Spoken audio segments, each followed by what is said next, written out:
This is not an exaggeration at all. The waiver wire is specifically one of the most important pieces to winning fantasy football. We can look back to years and see guys like Justin Herbert on the waiver wire, Justin Fields, and even Justin Jefferson were all waiver wire ads at one point in their particular career. So in today's video, we need to look at who went undrafted in your particular league so we can find the best must-add waiver wire players for you to add before week 1 fantasy football. So to start out here with number 1, I've got Marvin Mims of the Denver Broncos on this list. He is only rostered in 11.3% of ESPN leagues right now. So here's the thing about Marvin Mims. This one could pay off literally right away. When you're looking at Denver Broncos and their situation at wide receiver, you're seeing that Jerry Jeudy is likely going to be out. He suffered a hamstring injury a couple of weeks ago, and they are expecting him to not play at least the first week, but he might miss a couple more weeks after that.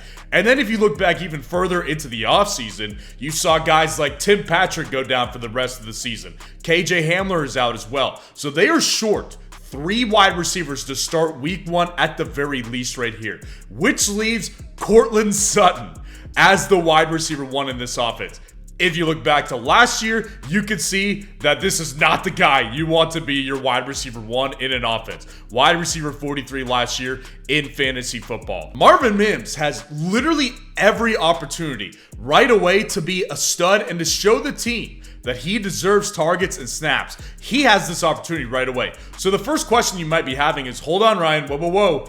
Who is Marvin Mims in the first place? So let me tell you a little bit about Marvin Mims. Marvin Mims is a 5'11", 183-pound rookie wide receiver out of Oklahoma. He was also the first selection in the Sean Payton era, and not only was he Sean Payton's first draft pick in Denver, but the team also traded up to get him in the second round of the 2023 NFL Draft. This is a guy that I did an extensive report on in my 2023 Dynasty Rookie Draft Guide, and he tested out very well. He was a true freshman breakout, which is a very significant indicator for future fantasy football success in the NFL. He also got a B on the film breakdown. He had some good moments. He had some moments. If you are interested in looking at that Dynasty Rookie Draft Guide, there is a link to it in the description below. But really what it comes down to here is if you have injuries on your team already, maybe you drafted guys like Cooper Kupp or Jonathan Taylor right there, or even if you just have a deeper league and you need to fill that flex spot this week and you don't feel comfortable with who you drafted, Marvin Mims is the type of guy that not only could fill in this week, but he also does have high potential as the season rolls on.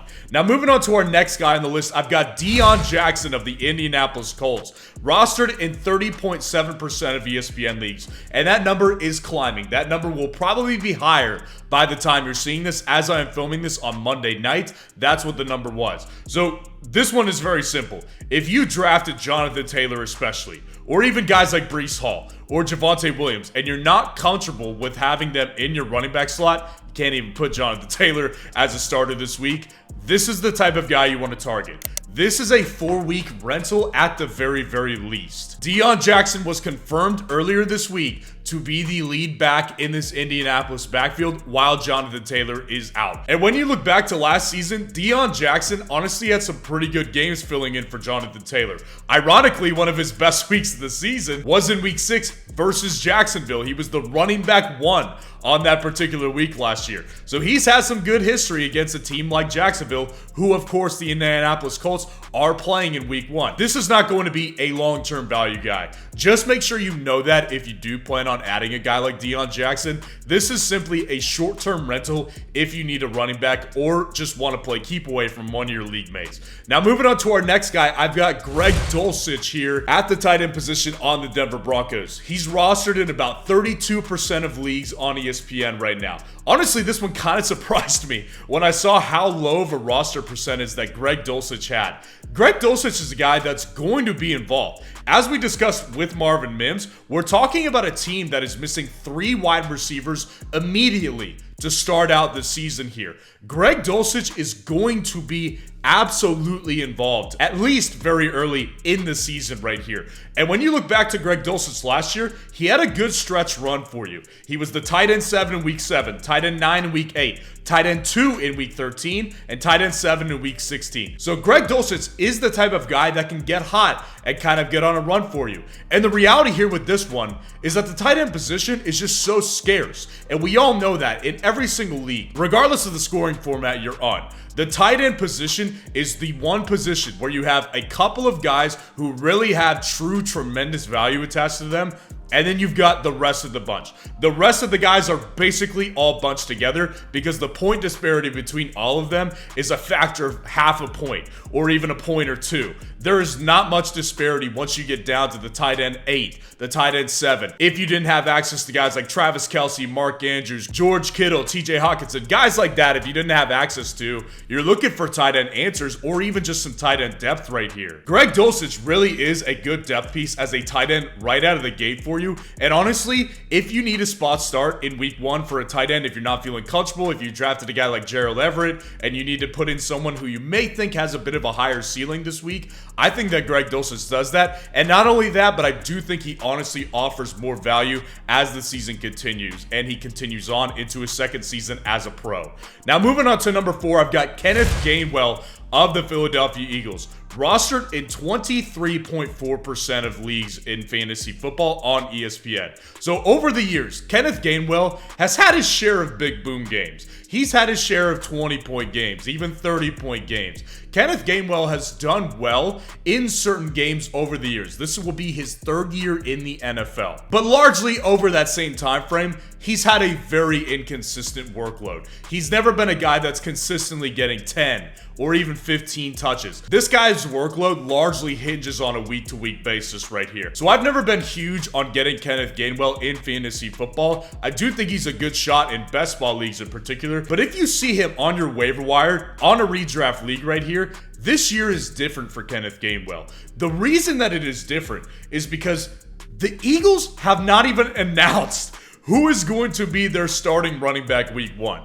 Like, we have no clarity on who the Eagles running back is going to be going into the season.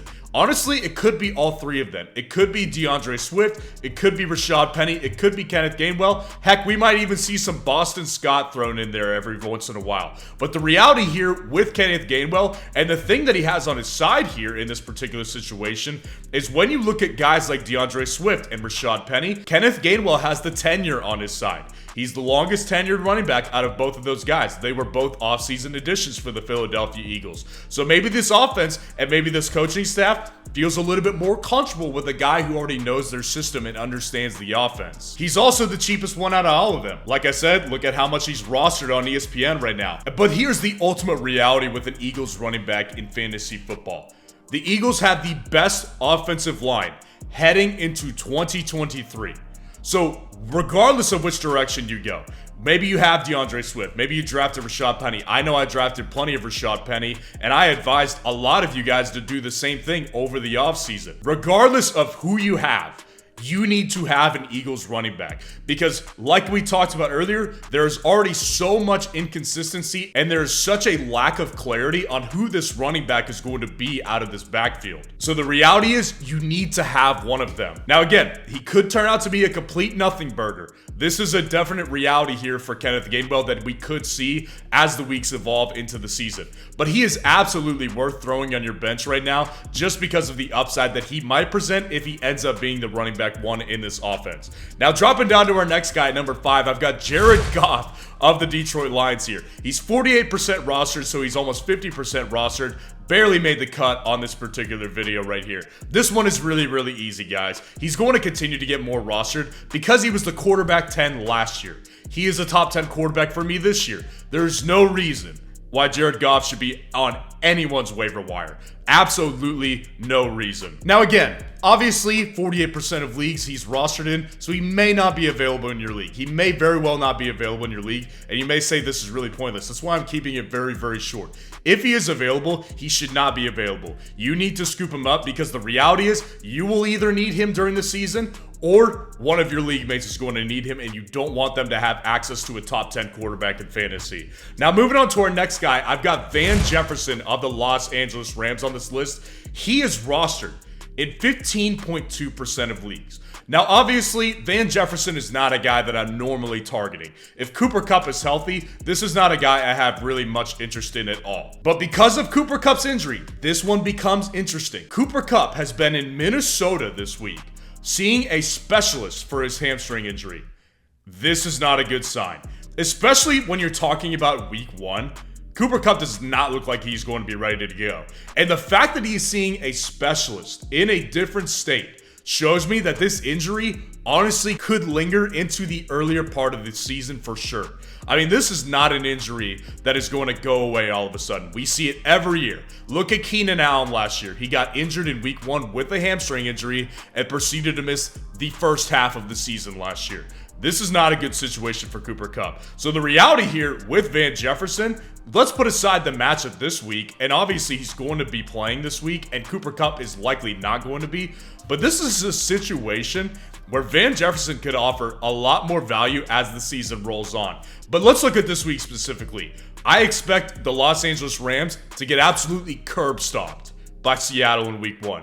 And what this will do is it's going to put in a game script that will be in a passing favor, and that's going to benefit Van Jefferson. We could see a 10-target type of week for Van Jefferson in week 1. So honestly, he's a decent flex option this week. I wouldn't start him over guys like Christian Watson, DJ Moore, Mike Evans. I'm not saying to start him over those types of guys. But if you are in a deeper league where you got a guy like Odell Beckham Jr., like Zay Flowers, those types of guys who are in the wide receiver 40 range, Van Jefferson is a legit start this week if you need a flex option. Now moving on to our next guy on the list, it is Romeo Dobbs of the Green Bay Packers here.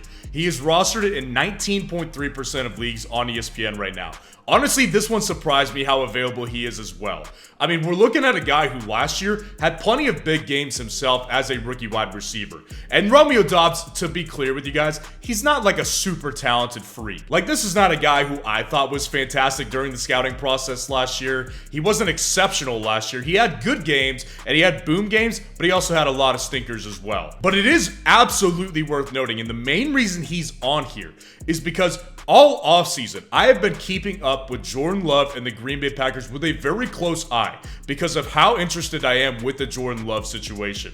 What I kept consistently seeing throughout the offseason reports out of Green Bay were that Jordan Love, his primary target, his primary first read, and primary target was Romeo Dobbs, not Christian Watson. Now, if you're asking me if I believe that Christian Watson is going to be the wide receiver 2 this year, while Romeo Dobbs is the wide receiver 1 in Green Bay, I am definitely not saying that. There's no way that I am going to come out on a limb and say that right now. I have no idea if that's going to happen. I lean on the side of it not happening because I think Christian Watson is the better player. But he is absolutely in the cards of being a 7 to 8 target guy in this offense on Green Bay. He is definitely worth throwing on your bench for the potential here, and I think he honestly has plenty of upside leading into the season. Now moving on to number 8, our last guy on the list is Devonta Akers of the Miami Dolphins, rostered in 24.2% of leagues right now. This is a very similar situation to Kenneth Gainwell when you look at Devonta Akers' situation. It's really hard to tell who's going to be the lead back in this Miami Dolphins offense. The one piece of clarity we do have in this backfield is that they will have no Jeff Wilson this start of the season. He is on IR, so he will miss at least the first 4 games of the season. Now, I'll be honest with you, I think that Raheem Mostert is likely going to be the lead carry back in this Miami Dolphins offense. But he is not exactly a beacon of health. This guy has been injured plenty throughout his career, and he is in his 30s now.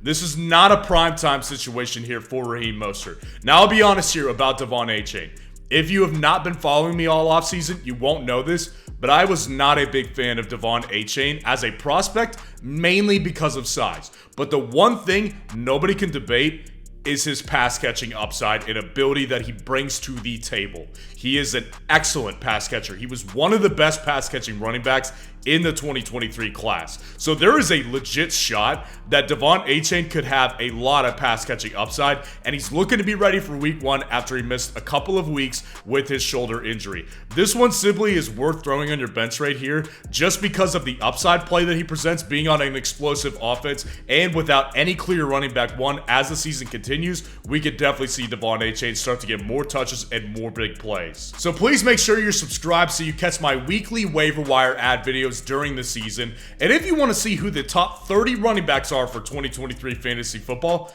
click on this video right here.